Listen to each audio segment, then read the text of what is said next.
안녕하십니까.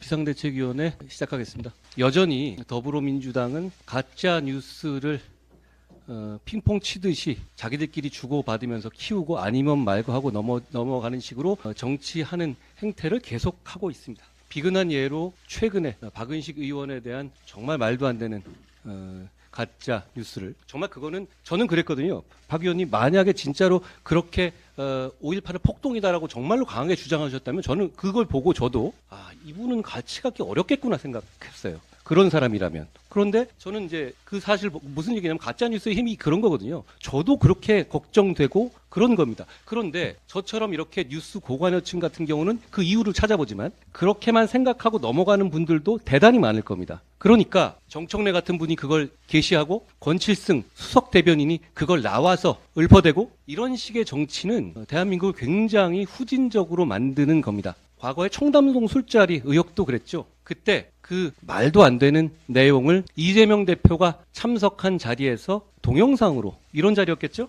틀었습니다. 저는 그분들한테 단 한 명으로부터 사과를 받은 바가 없습니다. 저는 이번 선거 내내 민주당이 가짜뉴스를 끊거나 민주당이 저런 태도가 가짜뉴스를 풀어놓고도 사과하지 않는 태도가, 권칠승 대변인은 그냥 게시물만 논평을 철회한다 이런 얘기만 놓았더라고요. 근데 논평 철회라는 게 가능합니까? 나간 말을 어떻게 철회한다는 거예요? 저는 민주당이 바뀌지 않을 거라고 생각합니다. 그렇지만 이제 우리가 바뀔 겁니다. 우리는 즉각 법적 책임을 끝까지 물을 겁니다. 그 이유는 우리가 동업자 의식 때문에 저런 분들을 넘어가주는 문제가 아니라 우리가 국민을 대표하는 공당이기 때문에 이런 후진적인 행태를 계속되게 둬서는 안 된다고 결심했기 때문입니다. 그런 차원에서 정청래 의원 등에 대해서 저희 차원에서 고발 조치를 한 것이라는 말씀을 드립니다. 또 한 가지요. 저는 이번 총선의 큰 시대 정선 중에 하나가 소위 말하는 운동권 특권 세력의 청산이라고 생각합니다. 저는 민주화 운동한 분들을 마음 깊이 존경합니다. 그분들의 그 당시의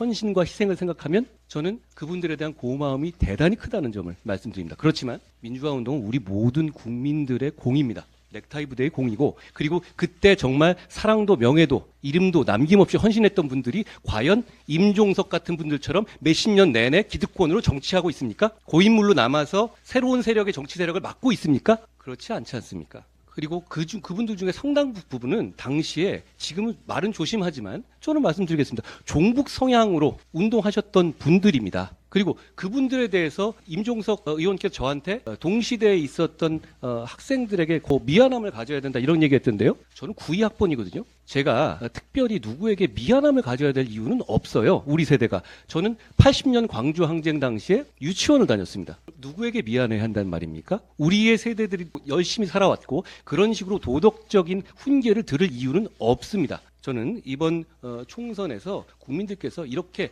꽉꽉 막고 있는 운동권 특권 세력, 그 사람들은 지금 민주당 내에는 70명 있다고 합니까? 80명이 있다는 거예요. 그러죠? 정말 끼리끼리 다 아는 사람들 아닙니까? 정말 한 줌 아닙니까? 정말 민주화 운동을 했던 사람들의 주류와 정말 헌신했던 사람들이 정말 다 여기 와 있는 겁니까? 그렇지 않지 않습니까? 저는 그런 부분에서 임종석 의원이 물론 이제 총선 때문에 약간 어그로를 끌려고 하신 말씀은 되겠지만 저에게 동시대 주변에게 분들에게 미안해야 한다는 말을 듣고 약간 의아했다는 말씀을 드립니다. 또 한 가지요. 이재명 대표께서 북한의 도발에 대해서 언급하시면서 선대들 그리고 우리 북한의 김정일 또는 김일성 주석의 노력들이 폄훼되지 않도록 이런 표현을 쓰셨는데요. 이게 예전에 운동권에서 많이 쓰던 표현입니다. 아시다시피 어떤 취지에서 이런 표현을 쓰셨는지는 모르겠습니다만 북한의 군사적 위협에 강력하게 대응하는 것은 국가의 당연한 임무입니다. 그런 부분에 대해서 마치 정부를 비난하는 듯한 태도를 갖는 것은 저는 공당으로서 동의할 수 없다고 생각합니다. 선대라든가 하는 용어들은 사실 많이 그런 쪽에서 쓰던 용어 아닙니까? 그리고 그 얘기는 마치 김정일, 김일성 이 과거에 평화적인 큰 노력을 했다는 것을 전제로 말씀하시는 것이잖아요. 선대의 노력을 그런데 어떤 노력을 했다는 건가요? 판문점에서 도끼 만행하고 김신조 사건 일으키고 아웅산, 칼기, 연평도 어떤 노력을 했다는 것인가요? 이런 것 중에 하나라도 직접 저지른 사람이라면 평화적 노력을 한 게 아니죠.